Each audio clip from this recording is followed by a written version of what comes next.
আপনার কাছে কি মনে হয়, আপনার কাছে কি মনে হয় ডক্টর ইউনূসের নেতৃত্বে যারা সরকারে এসেছেন তারা নির্বাচিত সরকার না, তারা গণ অভ্যুত্থান পরবর্তী একটা সময় অন্তর্বর্তীকালীন জন্য দায়িত্বে এসেছেন?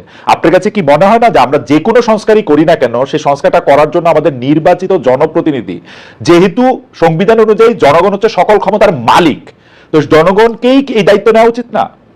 এবং জনগণ যাদেরকে রিপ্রেজেন্ট করবে আর কি, জনগণকে যাদেরকে নির্বাচিত করবে, মানে জনগণের রিপ্রেজেন্টেশন যাচাই করার একটা পদ্ধতি নির্বাচন, কিন্তু একমাত্র পদ্ধতি নির্বাচন, একমাত্র পদ্ধতি নির্বাচন, না না একটা পদ্ধতি নির্বাচন। আমার এই লাইনটা শেষ না করলে মানে আপনার সাথে অন্তত এই প্রশ্নে আমি এখানেই দ্বিমত করছি যে আমার কিন্তু এই ব্যাপারে কোনো মানে দ্বিধা নাই, বলতে দ্বিধা নাই। আমার আগে বলতেও দ্বিধা ছিল না, 15 বছর আগে বলতে দ্বিধা ছিল না, 15 বছর ধরে বলতে দ্বিধা ছিল না যে আওয়ামী লীগ 71 সালকে ব্যবহার করছে।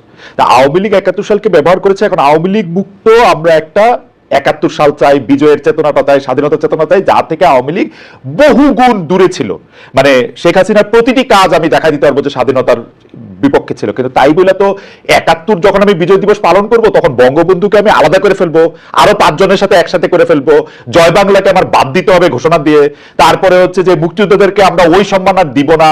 মানে আওয়ামী লীগের বয়ানটাই কি আমরা আসলে প্রতিষ্ঠিত করতেছি না? যারা আওয়ামী লীগের বিপক্ষে তারা এগুলির বিপক্ষে? না না, একেবারেই না, একেবারেই এরকম কোন সিদ্ধান্তে আসাটা ভুল হবে বলে আমি মনে করি। যেটা ঘটেছে যে মানে 7 মার্চকে তো কেউ অস্বীকার করে নাই, কিংবা কেউ তো বলে নাই যে জয় বাংলা যে আমাদের ইতিহাসের অংশ, এটা কেউ অস্বীকার করছে না, কিন্তু এই জিনিসগুলোকে আওয়ামী লীগ এমন ভাবে দলীয়করণ করেছিল সেটা নিয়ে জনগণের মধ্যে একটা অস্বস্তি আছে, এটা তো আপনি স্বীকার করবেন নিশ্চয়ই। সেই অস্বস্তির কারণ থেকে এবার যে সমস্ত স্বর, যে ইতিহাসের যে সমস্ত দিক বা যে সমস্ত ব্যক্তিত্বরা আমাদের ঐতিহাসিক যে চরিত্ররা বাদ পড়েছিল, আওয়ামী লীগ যাদেরকে বাদ দিয়েছিল, তারা এবার সামনে চলে এসেছে এবং এই ঘটনাগুলো স্বতঃস্ফূর্ত ভাবেই ঘটছে। আর মুক্তিযোদ্ধাদেরকে অবমূল্যায়ন করা হচ্ছে এরকম আমার তো চোখে পড়ে নাই, বরং এবার ভুয়া মুক্তিযোদ্ধা যারা তারা চিহ্নিত হচ্ছে, মানে তাদেরকে চিহ্নিত করা হচ্ছে, আলাদা করা হচ্ছে। কিন্তু মুক্তিযোদ্ধারা তো অবশ্যই আমরা তো তাদের নিয়ে গর্বিত। এই যে জনাব সারওয়ার তুষার, আপনি কি খেয়াল করেছেন যে এই সরকারের সকল ধরনের ল এন্ড অর্ডার, বাজার, এগুলি নিয়ন্ত্রণ করা হচ্ছে এই সরকারের প্রধান কর্ম হয়ে দাঁড়াচ্ছে যে তারা কতটা আওয়ামী লীগের বিরোধী সেটা প্রমাণ করা।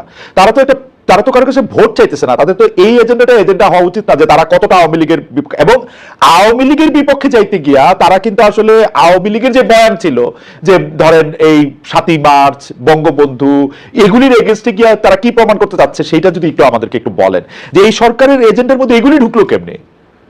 সরকারের এজেন্ডার মধ্যে এগুলি ঢোকার কথা ছিল না আসলে। আপনার একটু শুনি সারওয়ার তুষার।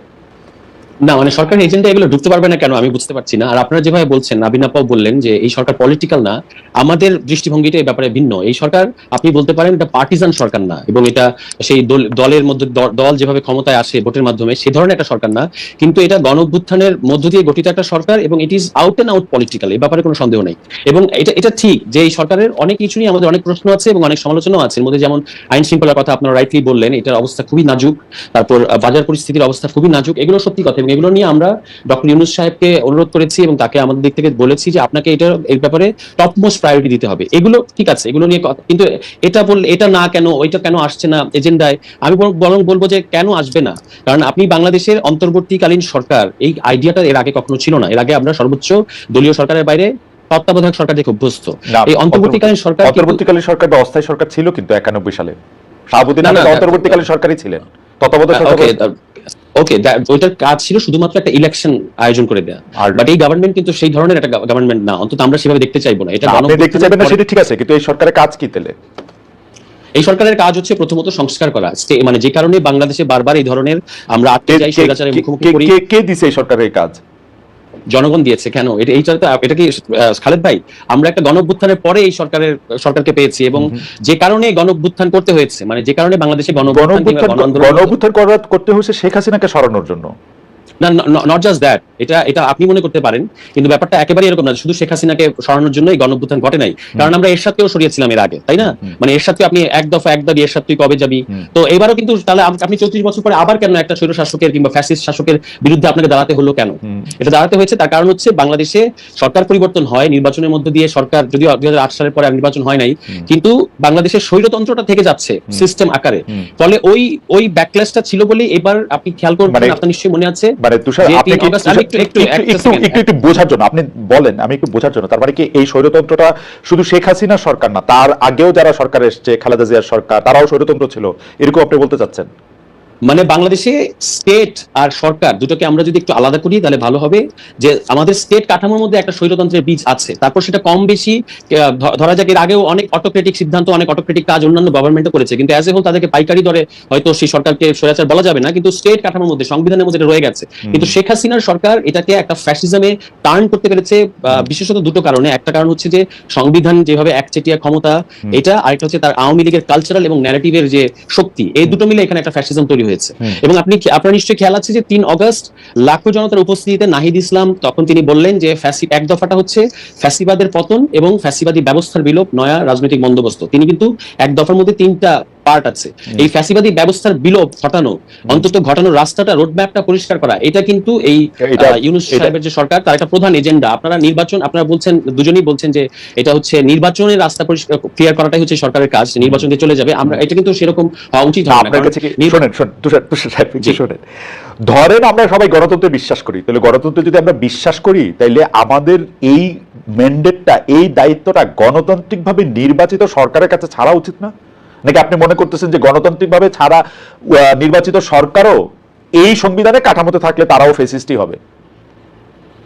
সরি, প্রশ্নটা আরেকটু, আপনারা যেভাবে বলছেন যে শুধুমাত্র আপনারা গণতন্ত্র এবং নির্বাচনকে গুলিয়ে ফেলছেন, অন্তত আপনি এই পর্যায়ে।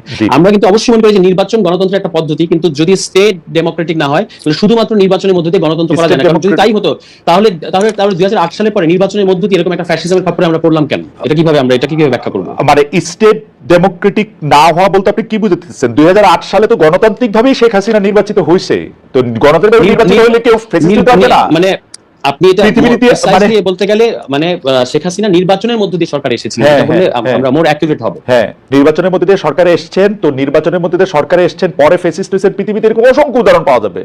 তাই বলে কি ব্যবস্থাটার দোষ হইলো? আর ডেমোক্রেটিক স্টেট না বলতে আপনি কি বুঝাচ্ছেন এটা একটু ব্যাখ্যা করেন তো। স্টেট যদি ডেমোক্রেটিক না হয়, মানে বাংলাদেশের কনটেক্সটে আপনি এখানে সমস্ত ক্ষমতা তো এক ব্যক্তির কাছে। শেখ হাসিনা কিংবা যিনি প্রধান নির্বাহী থাকেন তিনি চাইলেই জুডিশিয়ারিকে কন্ট্রোল করতে পারেন, তিনি চাইলেই সংসদ তার কথা উঠে বসে, তিনি চাইলে সকল রাষ্ট্রীয় প্রতিষ্ঠান তার অধীনে।